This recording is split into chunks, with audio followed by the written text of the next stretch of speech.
हम्म।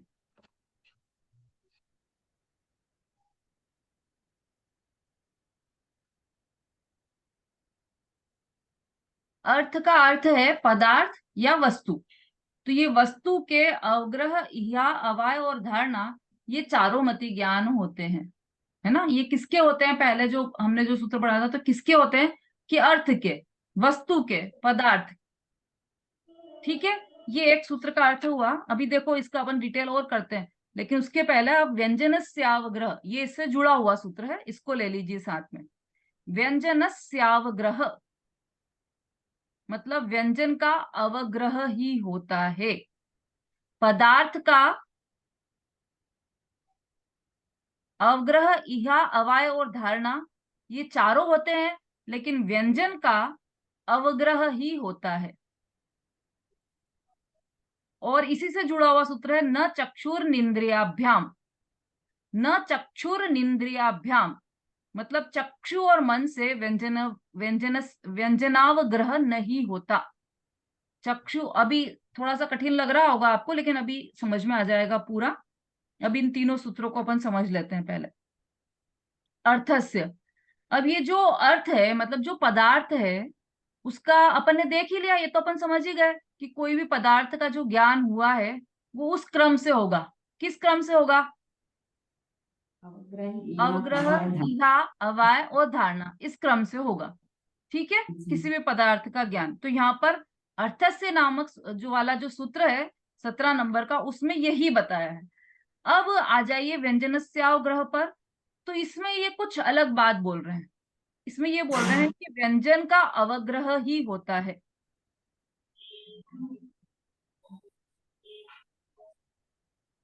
अब ये जो, अब इसका क्या मीनिंग निकाले, तो इसलिए पहले पीछे जाइए वापस। जो अर्थस्य का हमने अर्थ पढ़ा था ना, जो पदार्थ है उसका अवग्रह, इहा, अवाय और धारणा, इस तरह से 4 प्रकार से ज्ञान हुआ था, हमने उसमें देखा था। तो वो कौन से पदार्थ का? जो प्रगट पदार्थ है, जो व्यक्त पदार्थ है, उस पदार्थ का अर्थस्य होगा। और जो पदार्थ प्रगट नहीं है, अप्रगट है, अव्यक्त है, उस पदार्थ का व्यंजनावग्रह होगा।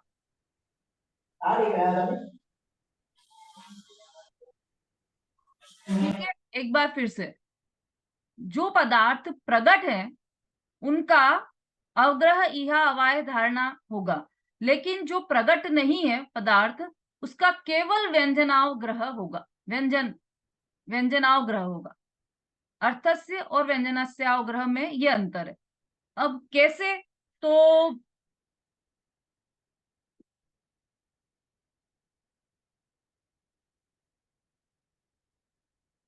इसका अगली जो अगला जो सूत्र है 19वें नंबर का, न चक्षुर इंद्रियाभ्याम, उसमें चक्षु और मन से व्यंजनावग्रह नहीं होता, ये बताया।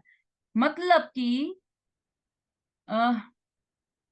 5 इंद्रियां होती ना, स्पर्शन, रसना, घ्राण, चक्षु और कर्ण, और एक अनिंद्रिय है ना। हमने इसको आप उस सूत्र से जोड़ो, तदिंद्रिया इंद्रिय निमित्तम, है ना। उसमें क्या देखा था हमने कि 5 इंद्रियां और एक मन, ये है मति ज्ञान में निमित्त।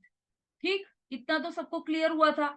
अब उन 5 इंद्रियों में से चक्षु और मन को छोड़ दो।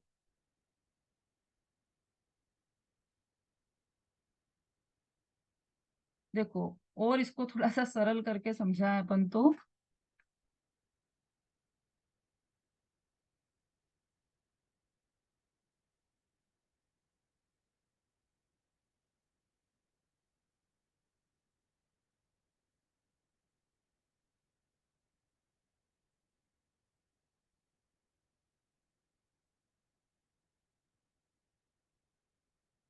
अब देखो, ये जो अवग्रह हुआ ना, हमने मतलब ज्ञान में जाना किसी पदार्थ को, तो ये 2 प्रकार का हुआ। व्यंजनावग्रह और अर्थावग्रह 2 प्रकार का होता है। व्यंजन मतलब ढका हुआ, अप्रगट, अव्यक्त। और या ये कहें कि अप्रगट और अव्यक्त पदार्थ के ज्ञान को व्यंजनावग्रह कहते हैं। और व्यक्त पदार्थ के, जो व्यक्त और प्रगट पदार्थ है, उसके ज्ञान को अर्थावग्रह ज्ञान कहते हैं।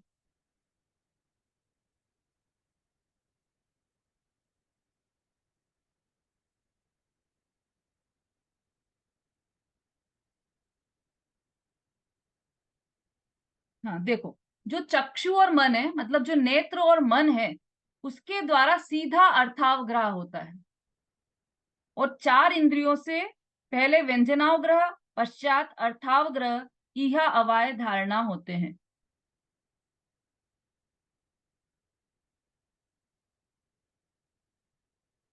चार इंद्रिय कौन सी? स्पर्शन, रसना, घ्राण और कर्ण। इनसे पहले व्यंजनावग्रह होगा, तो उसके बाद अर्थावग्रह होगा। और जो चक्षु और मन है, उनसे सीधे, भाई देखो, इसको और सरल शब्दों में बोले तो अर्थावग्रह मतलब सीधे पदार्थ का ज्ञान, प्रगट पदार्थ हो गया। प्रगट पदार्थ का ज्ञान व्यंजनावग्रह, अर्थावग्रह। और अप्रगट पदार्थ का ज्ञान हुआ व्यंजनावग्रह। ठीक है, अब प्रगट और अप्रगट पदार्थ क्या हुए? देखो,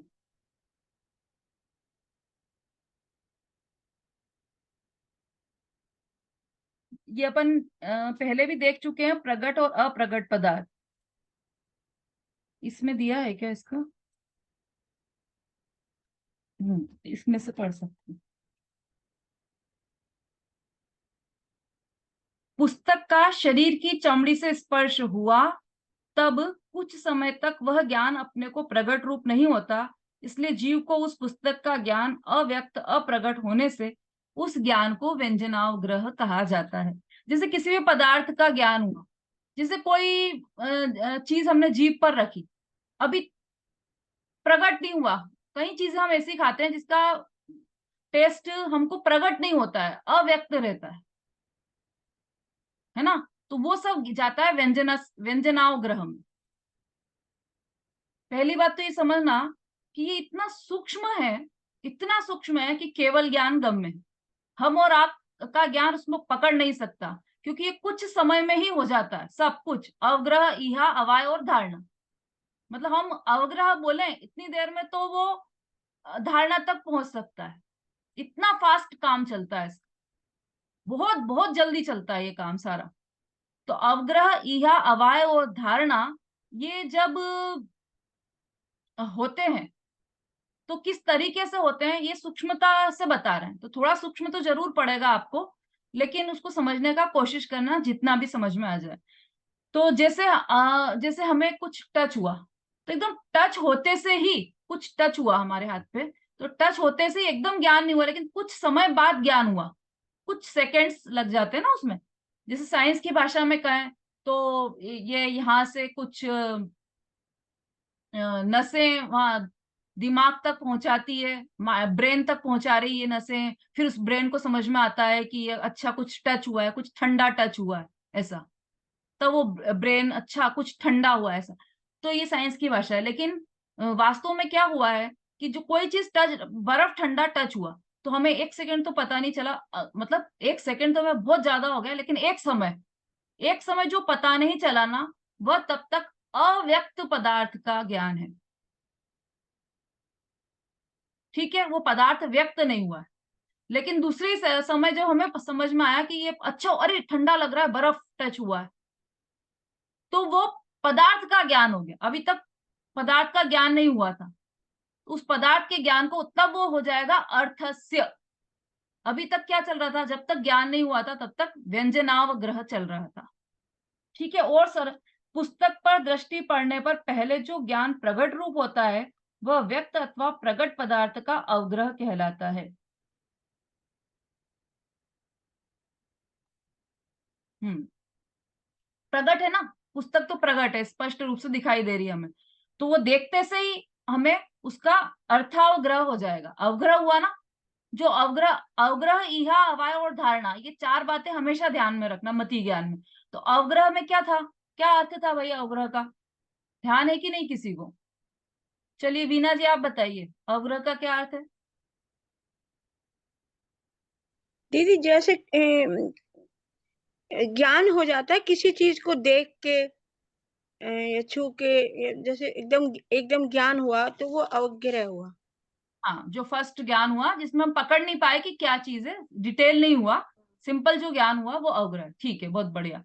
तो ये जो अवग्रह हुआ, हमने पुस्तक देखी, जिनवाणी देखी, और देखते से हमें अवग्रह हो गया, तो ये अर्थावग्रह है, क्योंकि तुरंत व्यक्त हो गया ना। ये तो व्यक्त पदार्थ का ज्ञान अवग्रह है, अव्यक्त पदार्थ का ज्ञान व्यंजनावग्रह है। इतनी सी बात ध्यान में रखना है। व्यंजनावग्रह चक्षु और मन के अतिरिक्त 4 इंद्रियों के द्वारा होता है। चक्षु से जब भी हम कोई वस्तु देखेंगे तो वो डायरेक्ट अर्थावग्रह होगा। मन से हम यदि कोई वस्तु सोचेंगे तो वो डायरेक्ट अर्थावग्रह होगा, उसमें व्यंजनावग्रह नहीं लगेगा।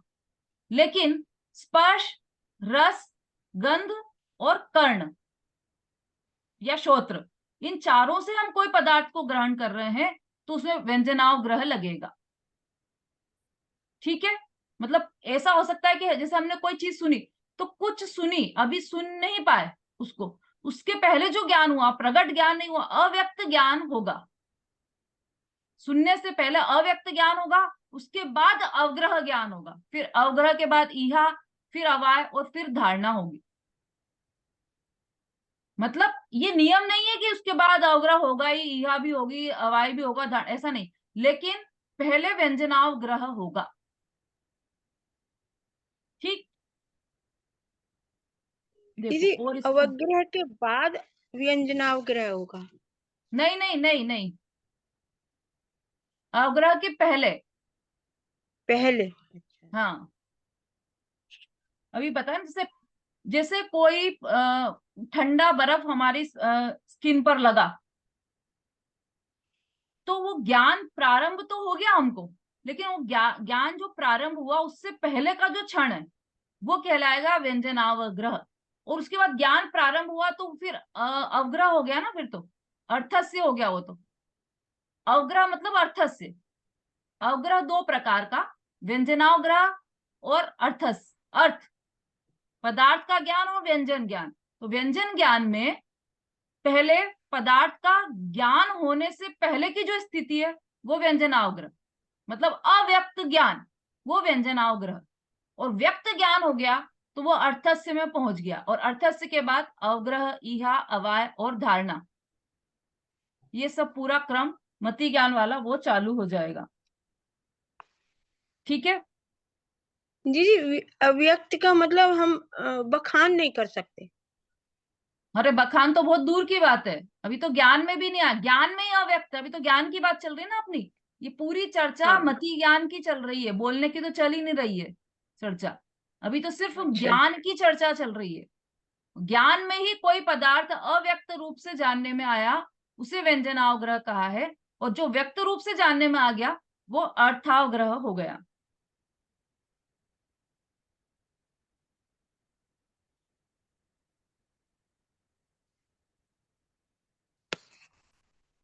हम्म।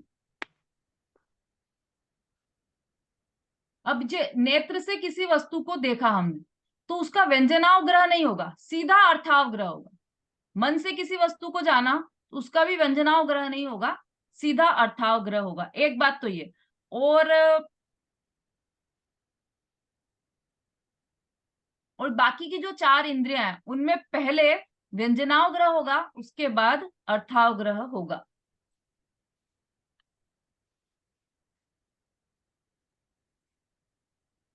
ठीक है, अब इसके है ना 336 भेद है, अर्थस्य और व्यंजनावग्रह दोनों के मिला के। अब हमको सुनने में बहुत कठिन लग रहा है 336 कैसे याद रखेंगे, तो उसका एक बहुत सरल तरीके से आपको बताएंगे कि 336 कैसे याद रखना है। पहले ये बात आपको समझ में आ जाना चाहिए, जैसे मिट्टी के कोरे घड़े को पानी की छींटे डालकर भिगोना प्रारंभ किया जाए तो थोड़े छींटे पड़ने पर भी वे ऐसे सूख जाते हैं कि देखने वाला उस स्थान को भीगा हुआ नहीं कह सकता, तथापि युक्ति से तो वो भीगा हुआ ही है, यह बात मानना ही होगी। इसी प्रकार कान, नाक, जीभ और त्वचा, ये 4 इंद्रियां अपने विषयों के साथ भिड़ती है तभी ज्ञान उत्पन्न होता है। देखो, ये जो 4 इंद्रियां ना, कान, नाक, जीभ और त्वचा, ये कब ज्ञान उत्पन्न करती है? जैसे नेत्र है, आंखें हैं, तो आंखों ने तो इतनी दूर से ये देखा कि यह मोबाइल है, ऐसा, तो दूर से देखने पर भी पूरा प्रॉपर ज्ञान हो गया आंखों से। और कान को क्या हुआ कि जब जो वो शब्द हैं वो कान से टकराएंगे तब उन शब्दों का ज्ञान होगा। नाक में क्या हुआ कि जो सूंघा हमने, जो स्मेल आई, तो वो स्मेल के जो कण है वो नाक से टकराए तब तब सूंघ पाए, है ना। और कोई चीज ठंडी या गर्म स्किन पर टच हुई, तो वो टच हुई, बिल्कुल संपर्क में आ गई, तब पता चला, तब मतलब वो स्पर्शन इंद्रिय ने तब काम किया जब वो बिल्कुल संपर्क में आ गई। घ्राण इंद्रिय ने भी तब काम किया जब वो संपर्क में आ गया कोई पदार्थ, और कर्ण इंद्रिय ने भी तब काम किया जब वो संपर्क में आया है पदार्थ। और एक और कौन सी बच गई? नेत्र। स्पर्श। नहीं, नेत्र नहीं आएगा ना इसमें, नेत्र से तो डायरेक्ट ज्ञान होता है, दूर से ही ज्ञान हो रहा है।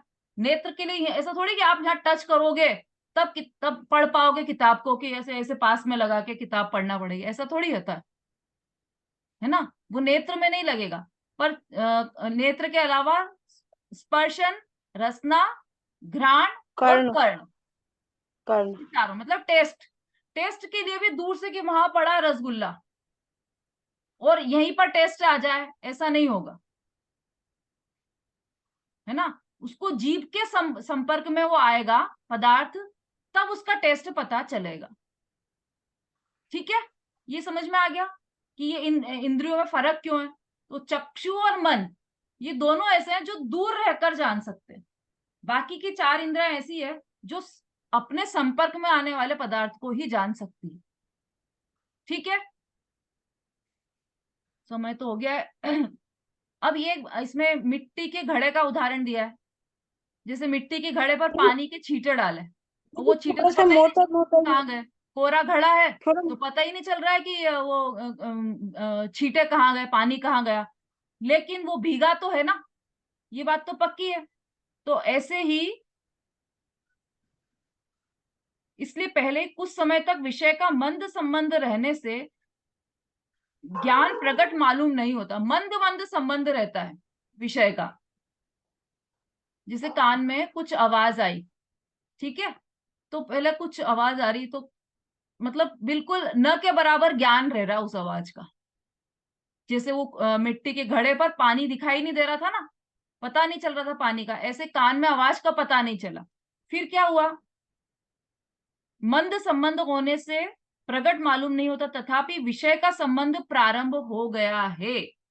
जैसे वो मिट्टी का घड़ा गीला होना प्रारंभ हो गया है। अरे कहाँ गीला, कुछ भी गीला नहीं है, एक बूंद भी नहीं है दिख रही पानी की इसमें तो, कि नहीं उस पर छींटे जो पड़े हैं उससे भीगना प्रारंभ हो गया है। ऐसे कान में भली आवाज अभी नहीं आई है, लेकिन वो संबंध बनाना चालू कर दिया है उन आवाजों ने कान से। तथापि विषय का संबंध प्रारंभ हो गया है, इसलिए ज्ञान का होना भी प्रारंभ हो गया है। यह बात युक्ति से अवश्य मानना पड़ती है। उसे अव्यक्त ज्ञान अथवा व्यंजनावग्रह कहते हैं। अब समझ में आ गया अव्यक्त ज्ञान किसे कहा, है ना। मिट्टी के कोरे घड़े का उदाहरण देकर बिल्कुल क्लियर कर दिया यहाँ पर कि अव्यक्त ज्ञान क्या होता है। हम्म, हाँ बोलिए, क्या प्रश्न है। नहीं दीदी, मैं तो उसी को शॉर्ट में बोल रही थी कि जैसे अर्थस्थ में चार इंद्री काम आ रही हैं जी, और व्यंजनस्य में नहीं नहीं, उल्टा हो गया, उल्टा। हाँ, चक्षु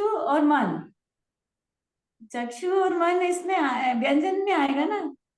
हाँ देखो, चक्षु आप और सुनो, मन। आप तो अभी देखो सुनो, व्यंजन का अभी तो केवल व्यंजन का अर्थ बताया हमने कि अप्रगट पदार्थ का ज्ञान करता है व्यंजनावग्रह। तो वो अप्रगट पदार्थ का अर्थ क्या है वो समझा रहे हैं बस अभी तो। ठीक है, तो उसमें मिट्टी के कोरे घड़े का उदाहरण दिया है कि जैसे मिट्टी के कोरे घड़े में पानी के छींटे मारो, तब बिल्कुल भी पता नहीं चलता है कि उसमें पानी के छींटे मारे हैं, लेकिन उसके अंदर नमी तो पहुंच गई है, ये बात तो पक्की है। ऐसे ही चार इंद्रियों से कोई भी टकराया, शब्द टकराए, स्मेल टकराई, है ना, या कुछ चखा हमने, तो उसका जो जैसे हमने कुछ चखा, मीठा चखा, है ना, तो मीठा चखने से पहले जीभ पर रखा और उसका जो टेस्ट हमें आया कि ये मीठा, उससे पहले, उससे जस्ट बिफोर जो ज्ञान कि अभी पता नहीं पा रहा है कि ये मीठा है खट्टा है, उसके पहले का वो ज्ञान, वो कहलाएगा व्यंजनावग्रह। जिसमें हमें टेस्ट आया ही नहीं, अभी टेस्ट आने वाला है। मतलब वो ज्ञान तो हो गया है हमें, लेकिन ज्ञान उस ज्ञान को पकड़ नहीं पा रहा है।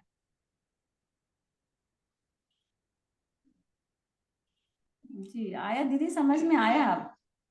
यानी कि एकदम माने 1 पॉइंट से भी पहले वाला ज्ञान। हाँ, मतलब ज्ञान जो हमारे ज्ञान के पकड़ में नहीं आता है, वो वाला ज्ञान। जैसे कान में शब्द, वो वाले शब्द जो हम कह नहीं सकते कि हमने सुना है, लेकिन वो आपने सुनना प्रारंभ कर दिया है, वो आपके ज्ञान में जाने लगे हैं, ऐसा। यानी कि क्लियर नहीं है अभी, अभी मैंने अनक्लियर बोलना अव्यक्त चाहिए। है, अच्छा, उसको एक शब्द में कहें तो अव्यक्त है, अप्रगट है। ठीक है। अप्रगट, हाँ। हाँ, जब व्यंजनाओं ग्रह में विषय का स्वरूप ही स्पष्ट नहीं जाना जाता, तब फिर विशेषता की शंका समाधान इत्यादि ज्ञान तो कहाँ से हो सकता है। इसलिए अव्यक्त का अवग्रह मात्र ही होता है, इत्यादि। देखो कारण बता दिया यहाँ पे। जो ये व्यंजनावग्रह है, इसमें केवल अवग्रह होगा, इसमें ईहा, अवाय, धारणा, ये तीन क्रम इसमें नहीं लागू पड़ेंगे। ईहा भी नहीं, अवाय भी नहीं, और धारणा भी नहीं। केवल जो अव्यक्त ज्ञान है ना, जब अव्यक्त ज्ञान है, तो जब वो पता ज्ञान में ही नहीं आया है अभी, तो उसके लिए प्रश्न कहाँ से हुएगा कि ये किसकी आवाज है, ये इसकी आवाज है कि उसकी आवाज है, ये इसका टेस्ट है कि उसके। अभी तो ज्ञान में आ ही नहीं पाया ना पूरा, अप्रगट है वो ज्ञान में। तो इसलिए इसमें केवल अवग्रह लगेगा, बाकी की तीन जो प्रोसेस आगे चलती है वो नहीं लगेगी इसमें। इससे विपरीत जो अर्थस्य है, उसमें पदार्थ का ज्ञान हो गया है। अर्थावग्रह, व्यंजनावग्रह, दो नाम है ना, अवग्रह के दो दो तरीके हैं। तो व्यंजनावग्रह को तो हमने समझ लिया। अब अर्थावग्रह में डायरेक्ट पदार्थ को हमने देखा कि यह, देखो बोलते बोलते मैं भूल जाती हूँ एकदम, इतनी सारी चीजें हो जाती है ना बोलने की। क्या बात कर रही थी मैं? हाँ, इहादि ज्ञान। हाँ, जैसे हमने किसी पेंसिल को देखा, ये देखा ना, नेत्र से देखा, तो इसके बारे में प्रश्न उठा कि अरे ये ब्लैक कलर है या रेड कलर है, पेंसिल है या पेन है ना, ये ऐसे संशय हो। अच्छा, यह तो पेन ही है, ऐसा निर्णय हो गया। तो क्या हो गया ये निर्णय होना?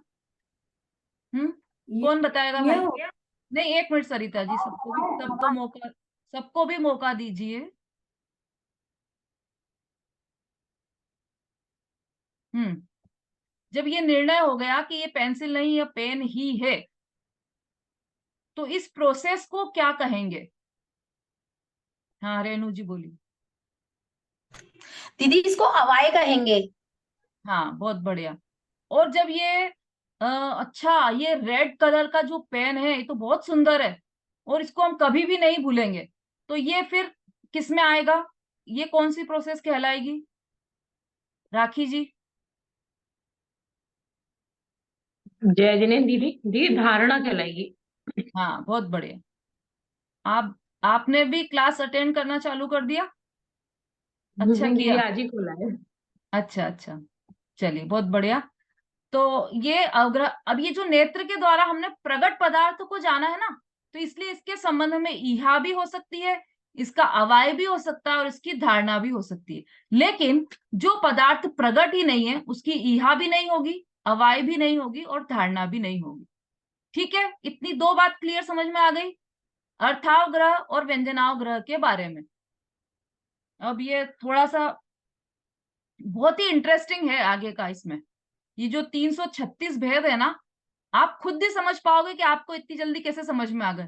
336 भेद, और मैं क्या, आप ही कर दोगे वो भेद, अगर ये बात अगर पहले की आपने अच्छी तरह से समझ ली है तो।